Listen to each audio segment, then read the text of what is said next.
Hey guys, how are we doing? Back with another video from Annie News, Rising the Shield Hero cut content.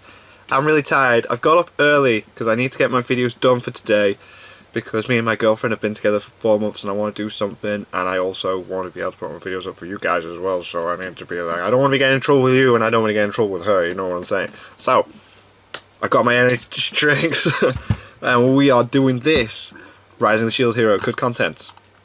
Today in Shield Hero Cut content, we're gonna cover only episode 13, because at Interesting. this point in the anime, a lot of things start to pick up, and the story gets a bit more rushed in an attempt to cover more ground. For context, a normal episode of Shield Hero typically covers 2 to 3 chapters from the light novel. Okay. Episode 13 covers 10, What? most of which were used to describe events from the scenes where Naofumi and his party had their backs against the walls they were about to be captured.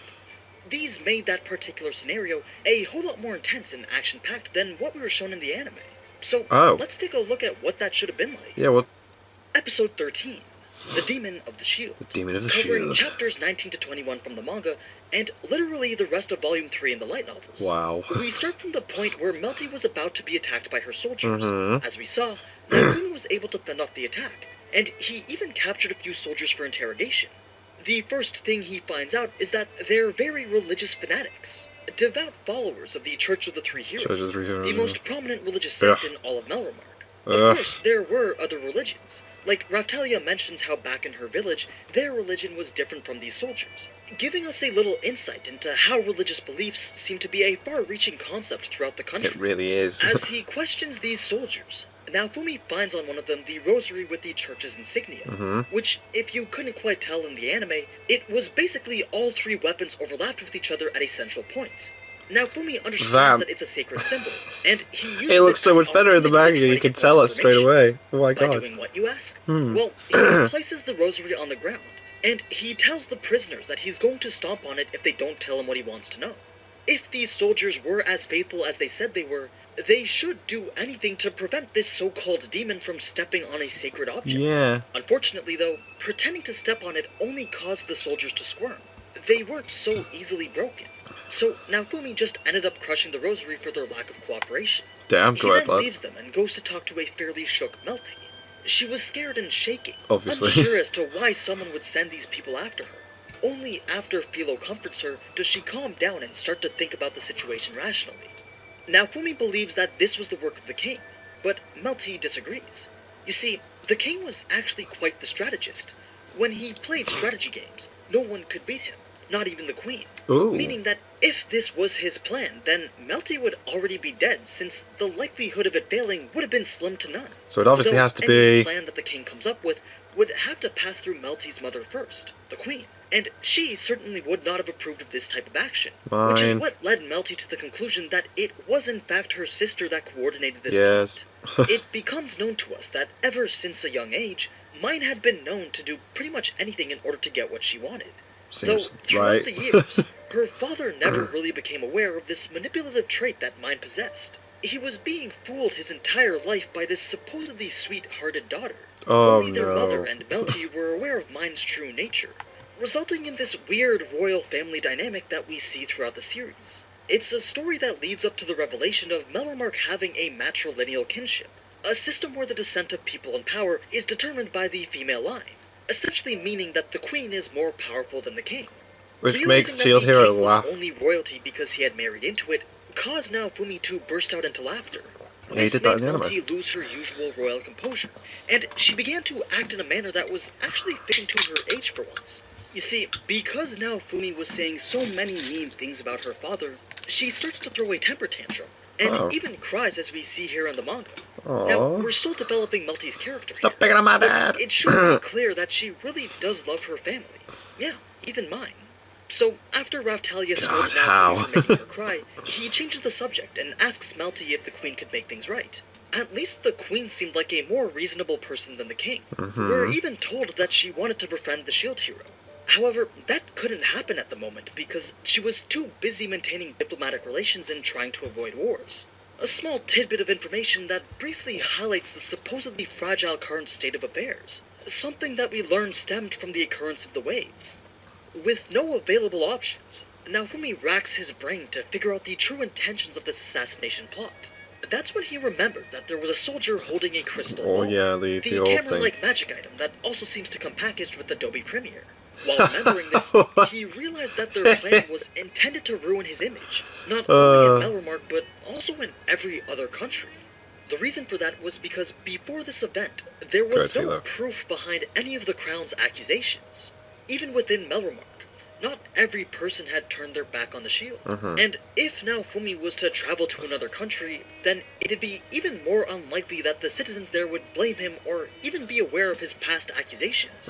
Meaning that he could likely make many allies. And that was something that the king absolutely could not allow. So by having this visual evidence, that was all the proof they needed to prevent any other country from supporting the shield hero, leaving Naofumi essentially helpless no matter where he went. And that's why we see these soldiers going all over the map to spread the lies about Naofumi. Now understanding the whole picture, Naofumi was impressed by the depth to this defamation plot, and he was only able to come up with 3 potential options. Option 1, leave the princess and run away.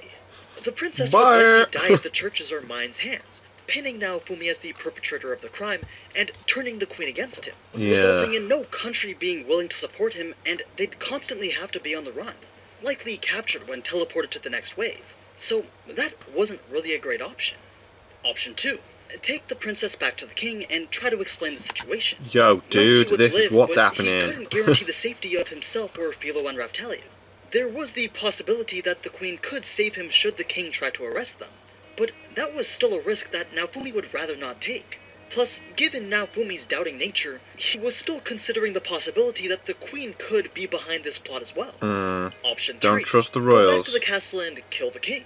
Sure, all his past offenses would disappear, Could you but imagine? then he'd be hunted by the heroes and the church for the rest of his life. So, realistically, none of these options seemed reasonable, and none of them could you even imagine proved if he went and his killed the innocence. king? So, Naofumi had to think outside the box. That's when he realized that Silkbelt wasn't that far from where they were. Remember, that was a demi-human supremacist society, which meant that they likely didn't have close ties with Melremark. He could use Raftalia to get into the country, and then negotiate with Melremark from there. Good idea. So that's where he decided to head towards.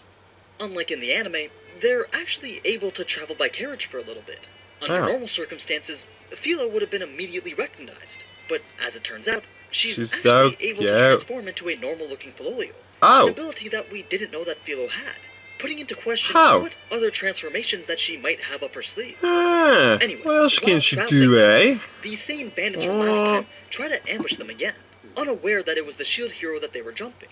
However, you'd think that after seeing Naofumi that they'd just run away. But there were a few new recruits, so some of them were still eager to fight. As they charged in to attack, Melty steps out and casts her All-Is-White Aquashot spell. Which brings us to a point in the novel where they give us some information on how the casting of spells work in this universe. You see, low-tier spells like Heal or Guard are cast by saying the word first before it, which is why most spells are said like First Heal or First Guard. The word isn't actually meant to be fast, like how they translated it in the anime. It's first, because the next tier of medium-level spells are led into with White, which in German means second. And following that same naming convention, we have the highest level of spells, which is led into with the word Dright, meaning third. So, with regards to Melty's All-White Aquashot, that meant that it was a medium-level spell. Because it has white. Converted it from single-target to multi-target. This spell was strong enough to take out whatever bandit then the rest of the bandits were easily taken care of after that. And because they didn't want to get eaten by Philo, they guided Naofumi to their hideout.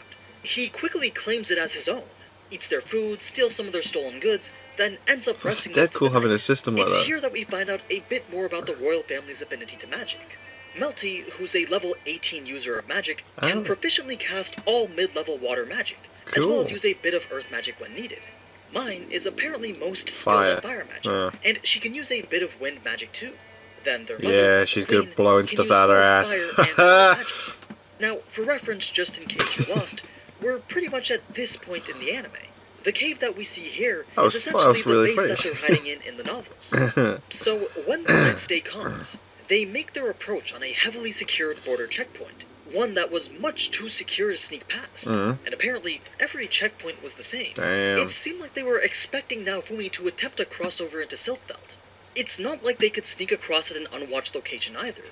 Melty had mentioned that there are emergency systems in place all across the border that would trigger an alarm should they try to cross anywhere that isn't a checkpoint. Oh, damn. It was definitely an expensive system to maintain, but the Queen insisted on keeping it for emergencies.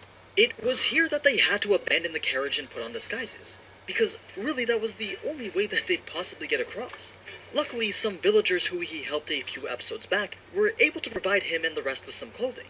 Then, as they were getting themselves ready, another ally, a soldier who was in his party during the wave, also spotted him. He approaches Naofumi, and he tells them that at least half the soldiers of Malremark are stationed all across the checkpoints. Even the three heroes were waiting here just for him, making it much more clear that there was definitely something in Silfbelt that the king didn't want Naofumi to reach. But he couldn't just barge his way through, especially now that the three heroes were there too.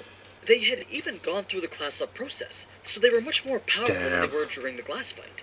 Regardless, Naofumi had to attempt to cross anyway, so they finished up changing their outfits, and they attempted to sneak past the checkpoint. But not more than a few moments later, they're spotted by some nearby wizards that were using scouting magic. Of course.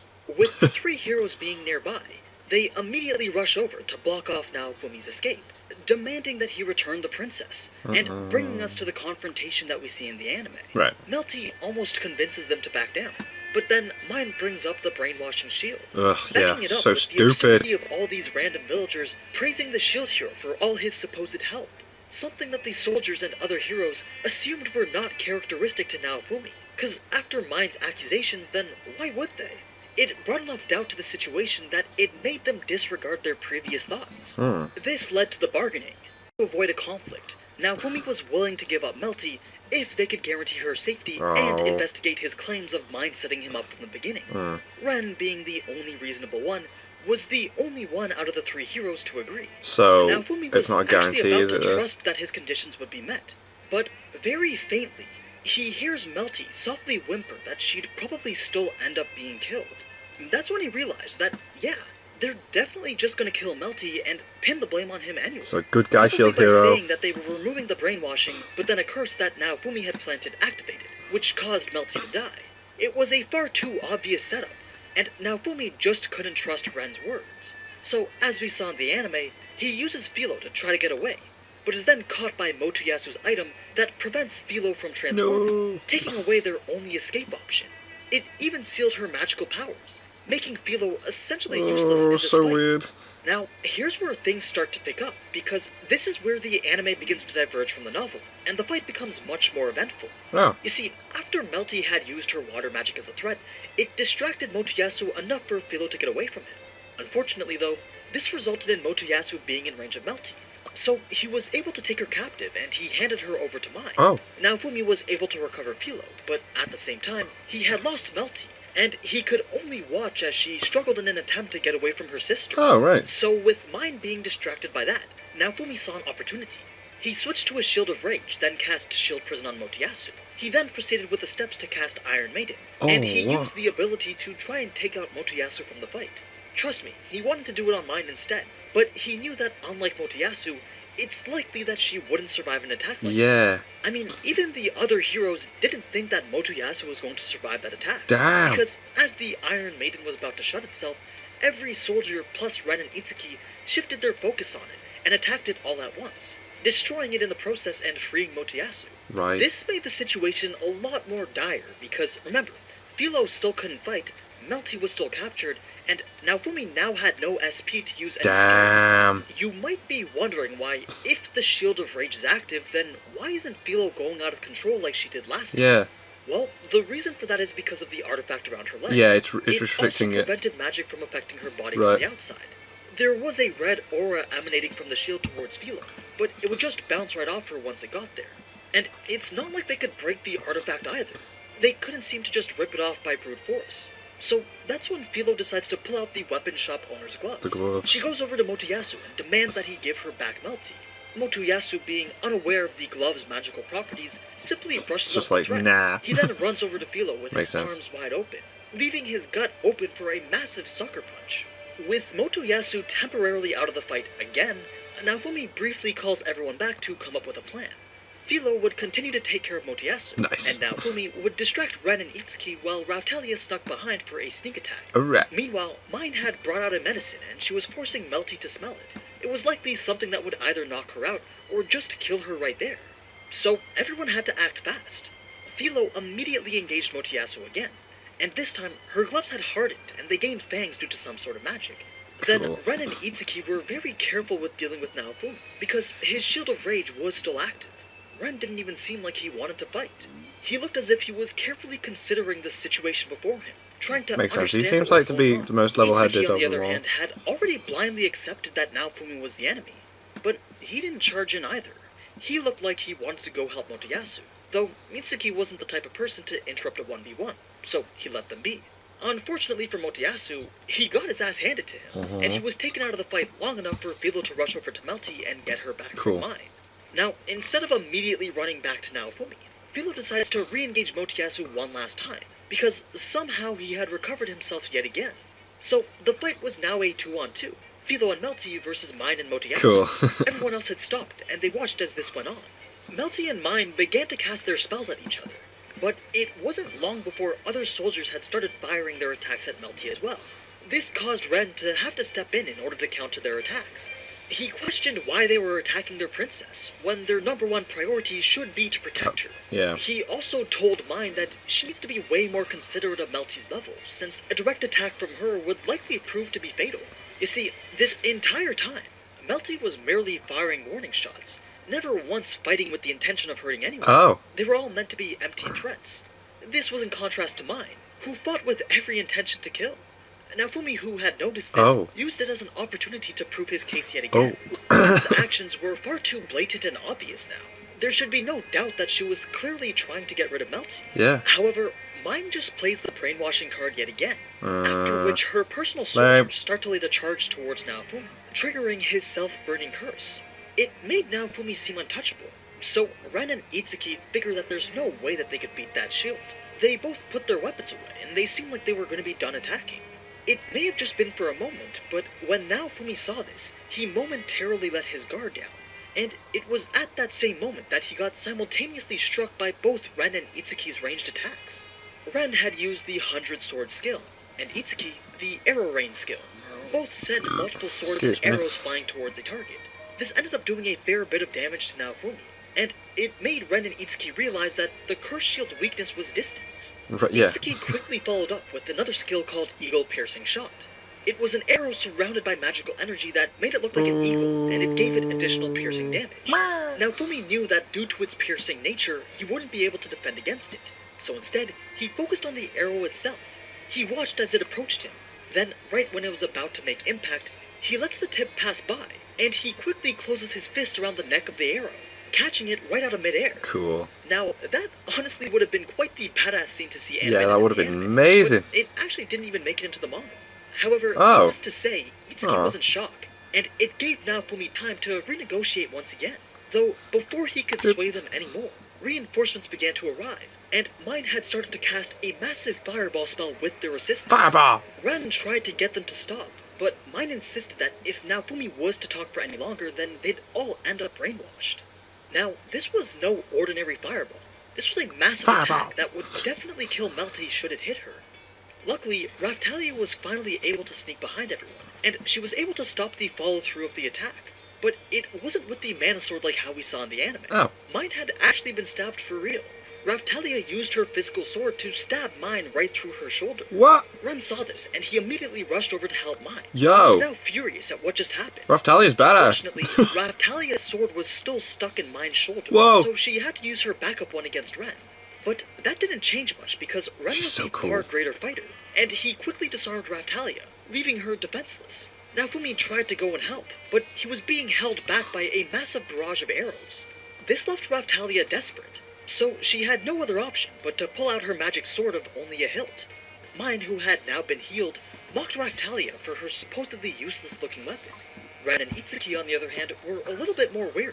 They knew that this was a magic sword, one that forms a blade from the user's own magic energy. It can give the illusion of a blade on the user's command, but can also disappear just as easily. It also doesn't cut physical objects, but instead, it causes mental damage. Ren had to be careful with this fight, but at the same time, he also didn't want to hurt anyone either, only disarm them. To do that, he wasn't fighting very seriously, but it was still likely that any skill he used would prove to be fatal against Raphtalia. That's just how much the power difference between them was. So he poorly aims his shooting star sword skill towards Raphtalia, giving her the opportunity to dodge, and it brought her close enough to Ren to let her luckily land a hit with her magic sword, bringing Ren down to his knees. Raphtalia then charges Mine once more. It's so Mine different. attempts to attack with her own sword, but instead of clashing with Raphtalia's blade like she expected it to, it instead goes right through, throwing Mine off her balance. This was when Raphtalia was able to stab Mine right through the chest, causing enough mental damage to put her to sleep. Cool. The other three heroes saw this and they screamed because they thought that Mine had just been killed. Right, they thought but he killed her. Raphtalia quickly explained that she was only unconscious. So, with Mine now as her hostage, she tries again to get the other heroes to listen to what Naofumi had to say. But just like all the other times, they were interrupted. All the Mine's soldiers are like, no, we're not having any of this. So they immediately charged on their commander's orders. One of the soldiers who had fought with Naofumi during the wave tried to calm the commander down. But that's when the commander remembered that this soldier once fought with Naofumi. The commander drew his sword, and he was about to kill the treacherous soldier right there. Oh no. All while Naofumi was too far away to help at all. No, no, He no. could only watch. Naofumi's emotions began to rise as the thoughts of someone getting killed for speaking on his behalf filled his head. Whoa, I This thought the increased video had rage had freaking caused the broke item there. that was covering the front orb of the shield to break. This created a massive light about 3 meters across to burst out from the shield.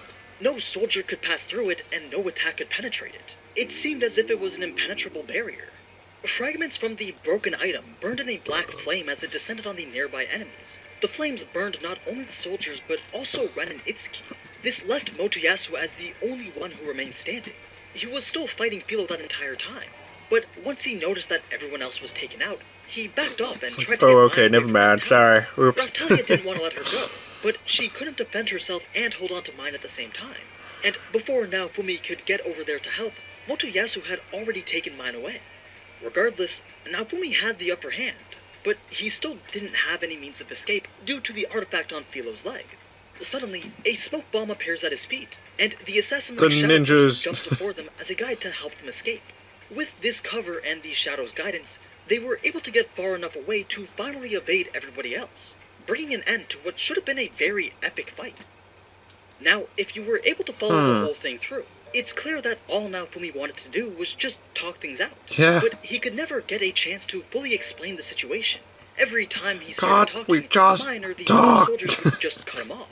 It's likely because Ren was starting to get suspicious, so they didn't want to have to worry about another hero not being on their side. It's something that you could say was captured in the anime with what they showed, but could have been expanded to make it much more entertaining.